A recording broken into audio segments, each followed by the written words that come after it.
Hola, mi nombre es Andrea Bailón y a continuación les voy a hablar acerca de la técnica de expresión oral y escrita. Para empezar, ¿qué es una expresión oral? La expresión oral es una destreza lingüística relacionada con la producción del discurso oral.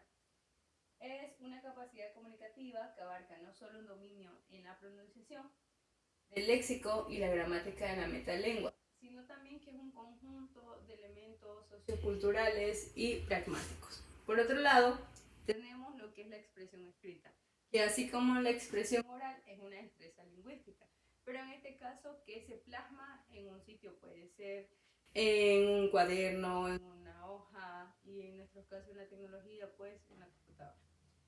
Asimismo, siguiendo, respetando signos de puntuación y la gramática, tiene que ser de forma ordenada, tiene que ser coherente y de acuerdo con las normas del idioma. Ahora, ¿qué son los apuntes, esquemas y resúmenes? Todos estos son herramientas de estudio, aunque también se pueden utilizar en el ámbito profesional. Estos son esenciales y ayudan a organizar, comprender y retener la información que tenemos en un tema determinado. Cada uno tiene sus propias características y aplicaciones. Y como decía al inicio, pueden ser utilizados de manera individual y o combinada para optimizar el aprendizaje o para comprender mejor una idea en general. ¿Qué es un apunte entonces? Se define como una actividad compleja y combinada que no consiste únicamente en escribir lo que se escucha, sino que implica varias habilidades y procesos cognitivos al mismo tiempo, ya que no solamente es escribir lo que escucho, sino es tener los 5 sentidos en lo que se está escuchando.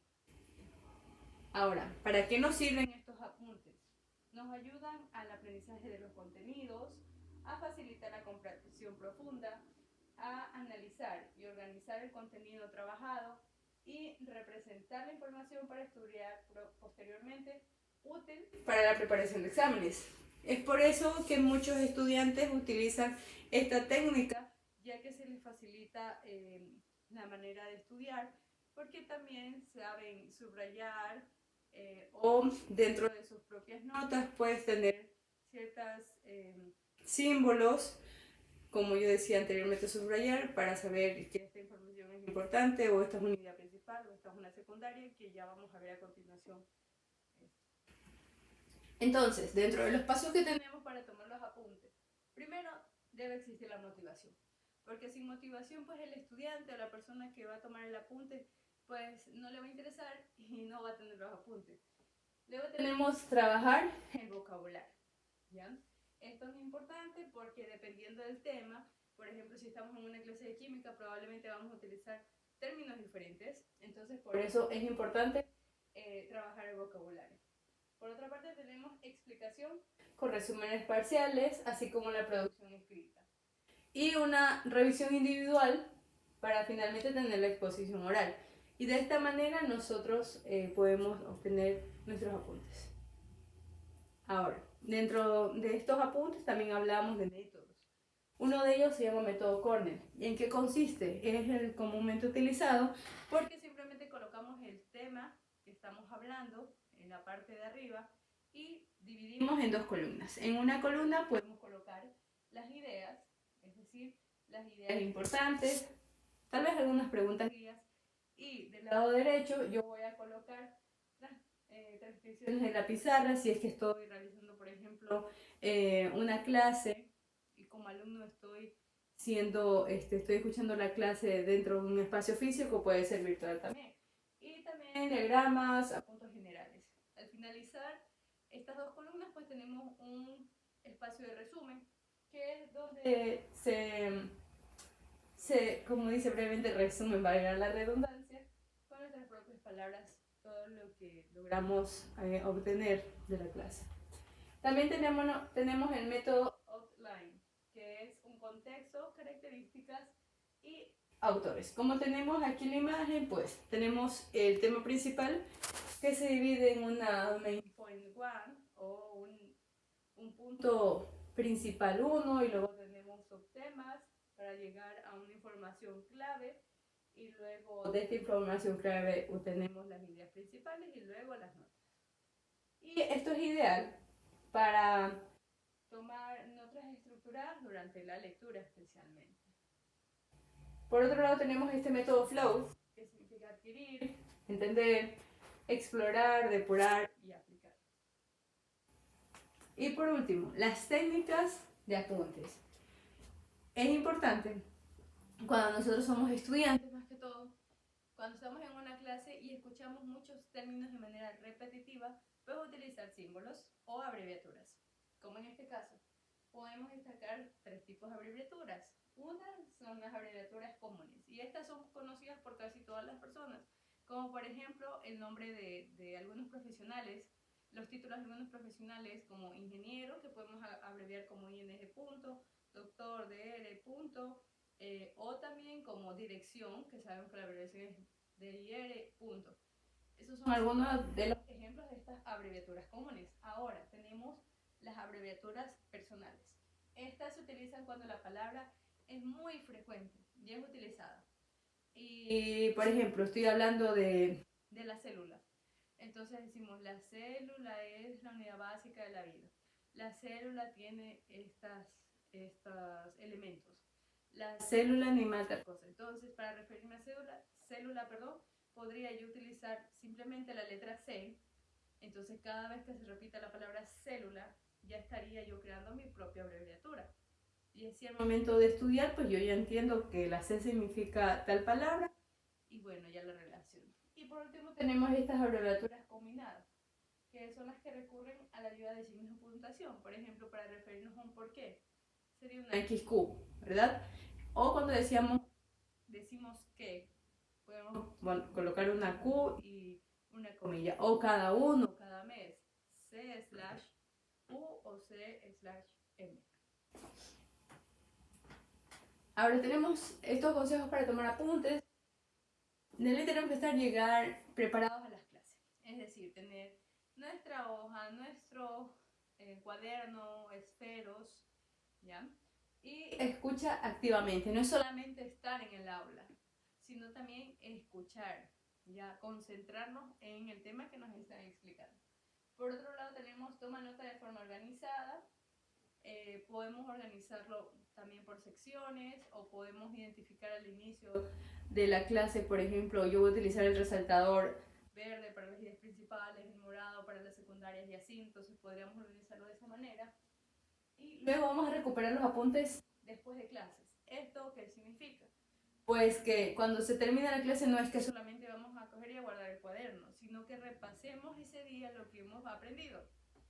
Por otro lado tenemos utiliza tus apuntes para estudiar para los exámenes. Como yo decía, como es utilizado por muchos estudiantes de todos los niveles de educación de colegio, así como de universidades, entonces estos apuntes nos ayudan para estudiar para nuestros exámenes.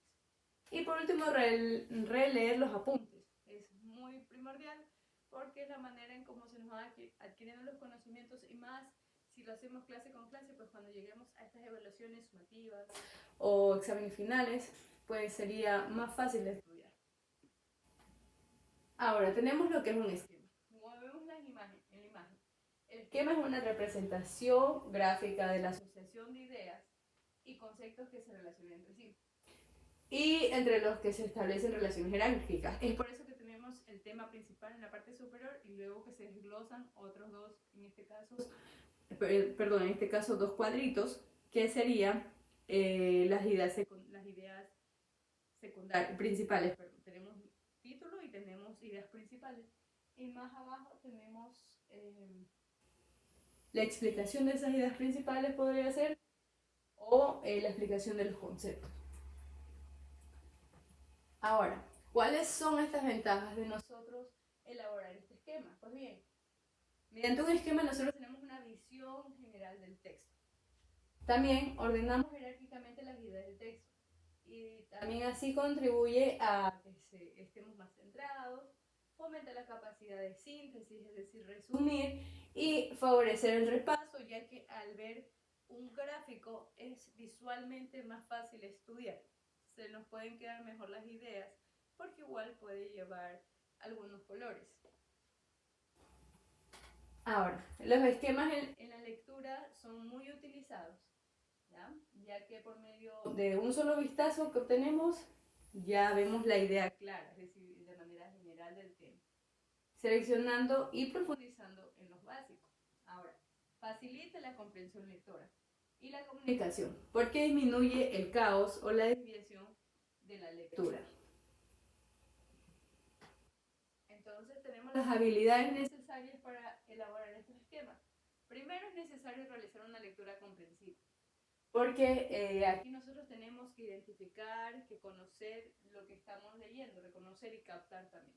Por otro lado, vamos a ir subrayando todo esto que hemos leído, vamos a ir subrayando, analizando las ideas principales, las ideas secundarias. Y finalmente vamos a resumir. Con este resumen vamos a sintetizar y reconocer y argumentar todo el tema que hemos visto. Ahora, tenemos aquí una explicación de lo que es un mapa conceptual.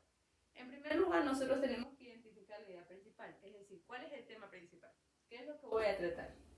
¿Ya? Y de aquí vamos a partir las ideas principales, secundarias y las que se expresan, ¿verdad?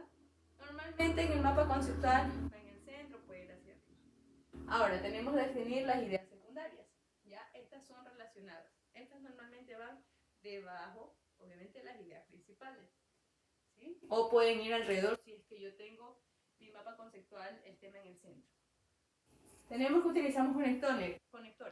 Estos pueden ser flechas, pueden ser figuras geométricas, pueden ser corchetes y incluye datos adicionales. Nosotros podemos incluir dentro, para una mejor comprensión, ejemplos, fechas, mapas, unos datos específicos para finalmente usar símbolos o colores. Como yo decía, dentro de todos estos elementos o técnicas de estudio nosotros podemos utilizar colores para una mejor comprensión del tema. Ahora también tenemos ejemplos como es el cuadro sinóptico, que tiene asimismo de manera horizontal, pero ahí tenemos el título, ideas principales, secundarias y detalles, y otro ejemplo del mapa conceptual, el cuadro comparativo, que es muy usado de hecho también en universidades. En este caso, por ejemplo, tenemos las células animal, vegetal normalmente. En un cuadro comparativo, pues la comparación, valga la redundancia, va de manera horizontal. Colocamos las características de un lado del cuadro y luego de manera horizontal van a ir el desglose. Y finalmente, ¿qué es un resumen? Entonces, el resumen es como una versión, más bien dicho, es una versión abreviada de un texto, discurso o presentación que se enfoca en los puntos principales y elimina los detalles que son innecesarios, ¿ya? El objetivo es que presentemos una información clara y concisa de lo que hemos leído. Y son muy útiles para estudiar, para investigar o para presentar información de manera más eficiente y más efectiva. Por último tenemos las referencias y muchas gracias por la atención.